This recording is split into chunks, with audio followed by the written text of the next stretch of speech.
Chers auditeurs, vous êtes toujours à l'écoute de l'Afrique en marche, de Radio Sputnik Afrique sur les ondes de Maliba FM à Bamako.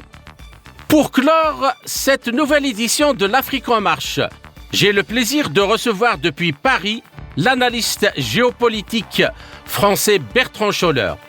Avec lui, nous analyserons le revirement dans le traitement médiatique occidental de la position constante du président russe quant à sa disposition depuis le 24 février 2022 à entamer des négociations de paix sérieuses avec l'Ukraine.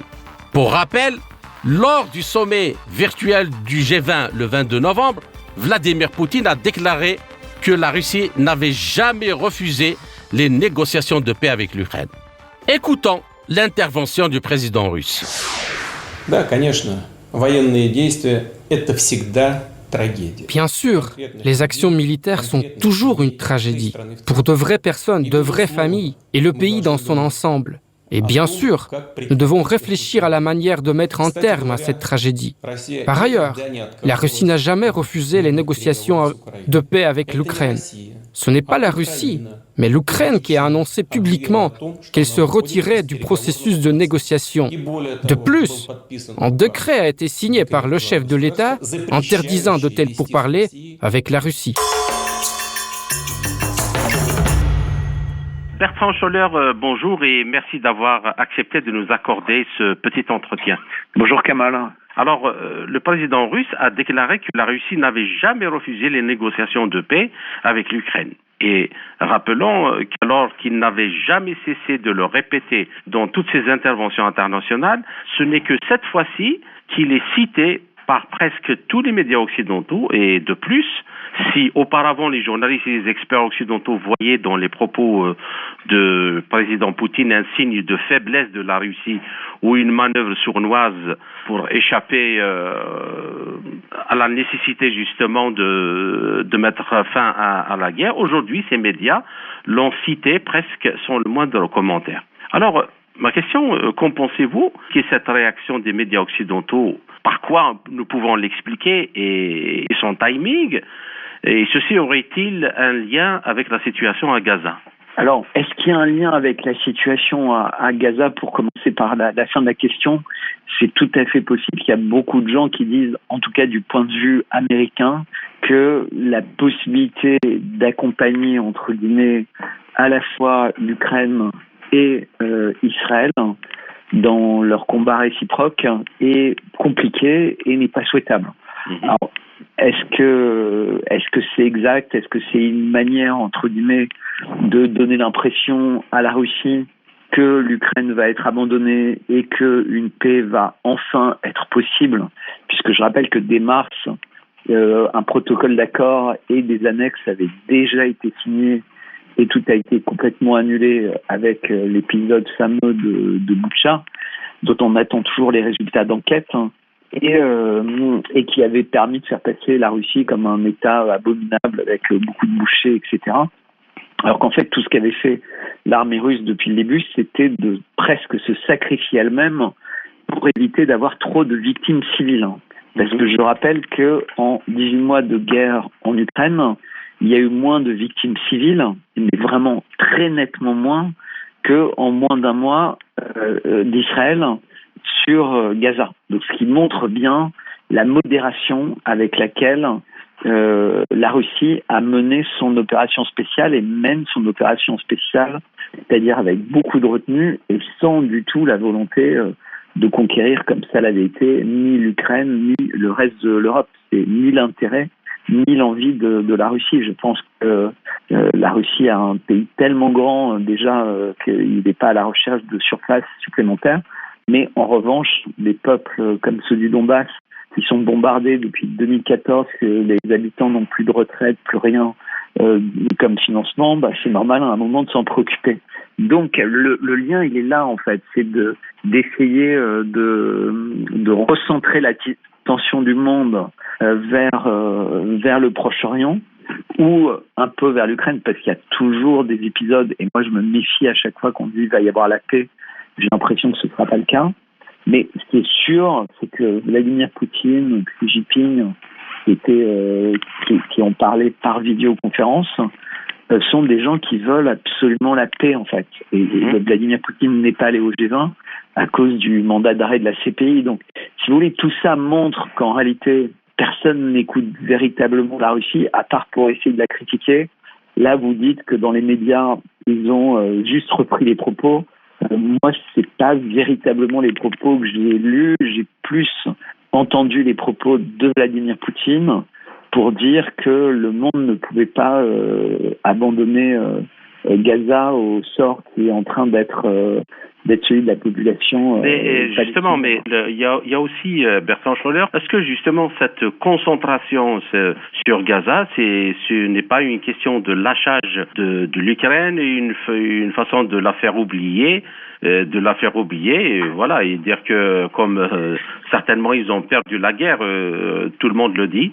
Est-ce que ce n'est pas justement un revirement par rapport à ça, de telle façon? Non.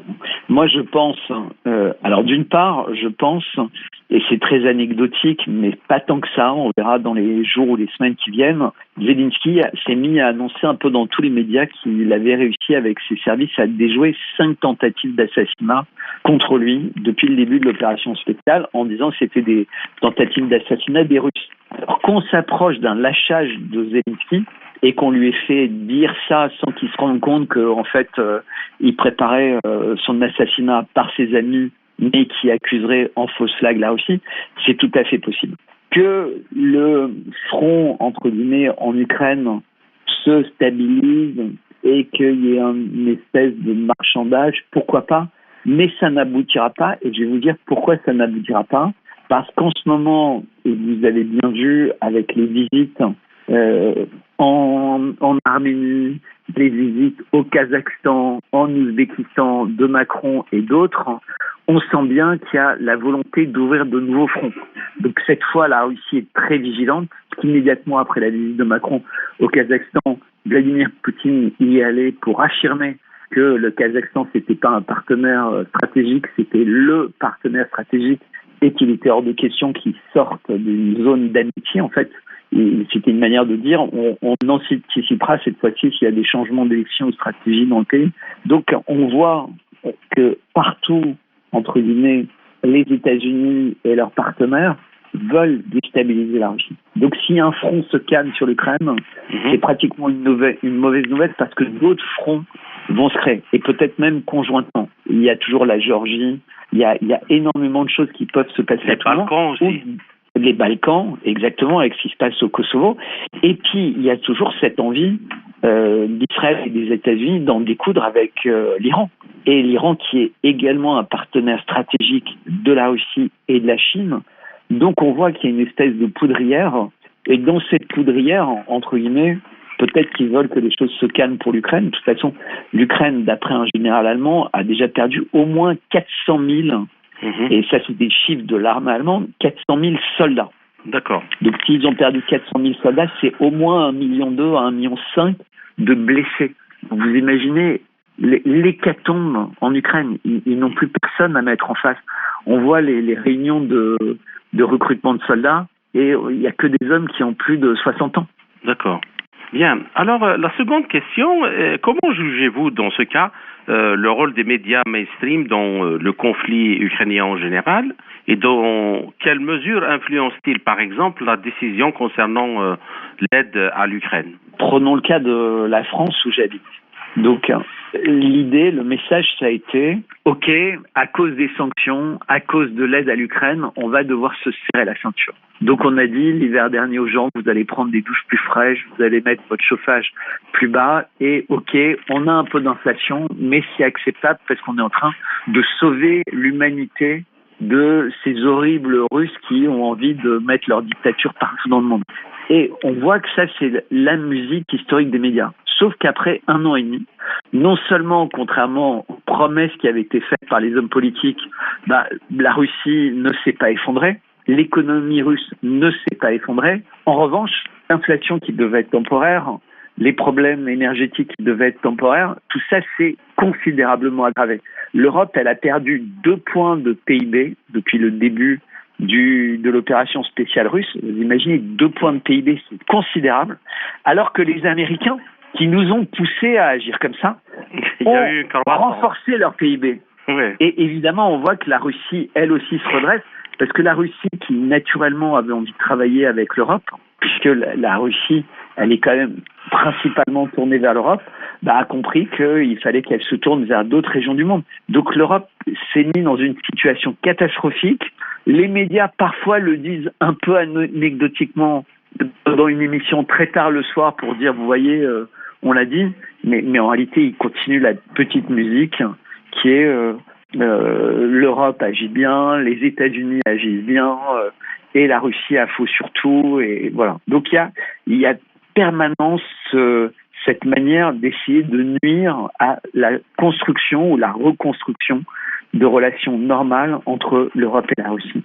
Est-ce que vous pensez que, justement, c'est ce que vous venez d'évoquer d'ailleurs, que les médias occidentaux, en réalité, ne font pas de journalisme indépendant comme ils le prétendent, mais ils sont en réalité aux ordres des gens qui les payent ou du pouvoir politique? Alors déjà, on a eu un espèce de petit scandale en France avec un journaliste qui a une émission très connue du matin sur une chaîne de télé d'infos en continu. Et il y a eu un off qui montrait qu'en fait, il engueulait, entre guillemets, ses chroniqueurs en leur disant « Vous avez été trop sympathique sur tel ou tel sujet, il faut être beaucoup plus critique contre la Palestine ou contre la Russie. » Enfin bref. Et d'un seul coup, on se rend compte qu'en réalité, déjà, au sein des plateaux, il y a une autocensure. Pourquoi ? Parce qu'en réalité, à l'échelle mondiale, il y a des groupes qui s'appellent BlackRock et Vanguard, qui sont des groupes considérables, qui pèsent des dizaines de milliers de milliards de dollars et qui font la pluie et le beau temps dans la pub. Et les chaînes en question, elles appartiennent à des milliardaires qui souvent sont liés à ces grands groupes, mais elles ont aussi besoin de revenus publicitaires qui viennent de sociétés que contrôlent ces grands groupes. Et on voit bien exactement ce qui s'est passé avec X d'Elon Musk, c'est que quand vous vous mettez à dos les lobbies dont on parle, parce que vous dites du bien de la Russie ou vous dites qu'Israël abuse n'importe quoi, vous pouvez perdre du jour au lendemain 50 ou 80% de vos revenus publicitaires. Et voire même perdre vos licences d'exploitation, c'est-à-dire le droit pour une télé, en France par exemple, d'émettre. Donc évidemment, ils sont tous très prudents. Parce qu'en plus, les télés touchent énormément de subventions de l'État, elles touchent de la pub de l'État et de l'Europe, et donc plus elles sont sages, plus elles gagnent de l'argent, plus elles peuvent donner des gros bonus à leurs journalistes. Et donc les journalistes se disent, après tout, pour ma grosse voiture, pour ma maison de campagne, pour mon machin, puisque tout le monde dit un peu la même chose, je ne vais pas prendre le risque d'être viré parce que je dis autre chose. Et on a vu d'ailleurs des journalistes qui avaient le courage de résister au narratif et qui se sont fait désavouer par leur chaîne dans le cadre de communiqués de presse, et pour certains qui se sont fait virer. Donc effectivement, il y a une grande peur, il y a une grande censure et autocensure, mais qui vient de tous les côtés. Et elle vient aussi de la loi. C'est-à-dire qu'il y a des lois qui sont de plus en plus draconiennes pour empêcher la liberté de parole au niveau de l'Union européenne, au niveau de la France. Donc il y a la censure financière, il y a l'autocensure, il y a la loi, et il y a la censure des réactions ou des directions qui ne recrutent que des journalistes dociles. Il faut savoir que vous, par exemple, Kamal, vous êtes dans une chaîne d'information, vous êtes libre, et on vous a recruté parce que vous avez cette liberté de parole, ce réseau de personnes que vous pouvez appeler, avec lesquelles vous pouvez travailler. Il y a d'autres médias dans lesquels c'est pas possible. C'est-à-dire qu'on va recruter essentiellement des journalistes qui auront le même bon profil de petits soldats du discours communément accepté. Alors, une dernière question, Bertrand Scholler. Donc, avec tous les changements qui viennent d'intervenir sur la scène internationale, est-ce que on peut envisager dans les semaines ou dans les mois à venir, je veux dire à court terme, le début de pourparlers de paix en Ukraine? Et ici, il y a possibilité, dans quelles conditions vous pensez elles auraient lieu? Il y a le président Xi, effectivement, qui s'était exprimé, et Vladimir Poutine également, depuis très longtemps au sein des BRICS. Et on en avait parlé déjà ensemble, Kamal, sur le côté indispensable de crever cet abcès et de trouver les conditions d'une paix durable. Sauf que qu'est-ce qui s'est passé et qu'est-ce qui continue à se passer aujourd'hui? Tous les médias disent c'est super, le Hamas et Israël, grâce au Qatar, ont réussi à s'entendre. Alors déjà, tous les jours, depuis, ils annoncent que c'est pas du tout ce qui avait été annoncé qui aura lieu, et là, c'est sans cesse reculé. Mais les images, elles continuent d'arriver. C'est-à-dire, il continue à y avoir des bombardements, à y avoir des immeubles détruits, à avoir des vies d'enfants et de femmes renversées. Mais surtout, tous les jours, là où Israël demande l'exode, entre guillemets, des derniers habitants de la région nord de Gaza, il passe par des contrôles. Et dans ces contrôles, Israël fait des nouveaux prisonniers. C'est-à-dire qu'ils mettent... Et donc, on est dans un circuit qui est infernal. C'est-à-dire qu'au lieu de véritablement vouloir l'apaisement, ça c'est uniquement pour les médias, pour dire on veut l'apaisement, mais dans la réalité, il n'y a pas du tout cette intention de faire la paix. Il y a véritablement l'intention, telle qu'elle est décrite dans les documents de Wikileaks, qui ont été montrés mi-octobre, qui ont été sortis mi-octobre, et c'est un plan de véritablement, et le mot est terrible à prononcer, mais de nettoyage ethnique de Gaza. Et ça y ressemble. Et par rapport, parce que vous dites la paix, mais tout est écrasé à Gaza. Et par rapport à l'Ukraine, qu'est-ce que vous en pensez? Alors par rapport à l'Ukraine, moi je pense que la paix telle qu'elle avait été négociée dès mars, la Russie n'a pas du tout l'intention de profiter, entre guillemets, de l'avantage qu'elle a acquis au fil des mois. Les Russes, qu'est-ce qu'ils veulent? Ils veulent ce qu'ils ont dit au moment du lancement de l'opération spéciale. Ils ne veulent pas que l'Ukraine soit un pays ennemi. Ils ne veulent pas que l'OTAN s'installe en Ukraine. Ils ne veulent pas qu'il y ait un risque pour la Russie. Donc, quelque part, ils voudraient que l'armée qui est basée en Ukraine, ce soit un peu comme une espèce d'armée de casque bleu qui garantit à l'Ukraine sa souveraineté, etc. Parce que les Russes, ils n'ont pas du tout envie d'avoir des territoires en plus. Et ils veulent surtout que l'Ukraine soit un peu plus fédérale, c'est-à-dire que les républiques en Ukraine, elles aient des possibilités d'avoir des spécificités qui leur correspondent. C'est-à-dire que les gens, s'ils ont vraiment envie de parler le russe, ils puissent, etc. Ils veulent, les Russes ont juste dit, il ne faut pas que l'Ukraine devienne une espèce de dictature. Alors je sais que c'est compliqué à entendre pour beaucoup de personnes, parce qu'on répète tellement que c'est ça la Russie, mais en réalité la Russie c'est l'inverse de ça. Et le monde occidental a tendance à dire l'inverse de tout ce qu'il est. C'est-à-dire dire le miel c'est pas bon alors que c'est excellent, la Russie c'est une dictature alors que ça n'en est pas une, etc., etc. Vous voyez, je pourrais faire 1000 exemples. D'accord. Je vous remercie Bertrand Scholler pour cette intervention, et j'espère vous retrouver avec un immense plaisir dans un entretien un peu plus long pour traiter dans le fond un sujet d'actualité ou concernant les relations internationales. Merci beaucoup. Merci Kamal.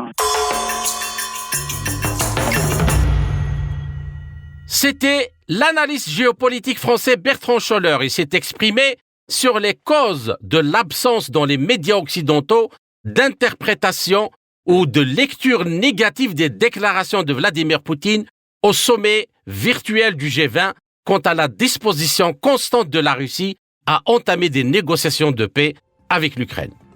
Ainsi s'achève cette édition de notre émission L'Afrique en marche, proposée par Radio Sputnik Afrique en partenariat avec Radio Maliba FM à Bamako. Je suis Kamal Ouadj, merci de nous avoir suivis, tout en espérant avoir été à la hauteur de vos attentes, chers amis. Je vous retrouverai très bientôt pour une autre émission. D'ici là, portez-vous bien. L'Afrique en marche, une émission présentée par Sputnik Afrique.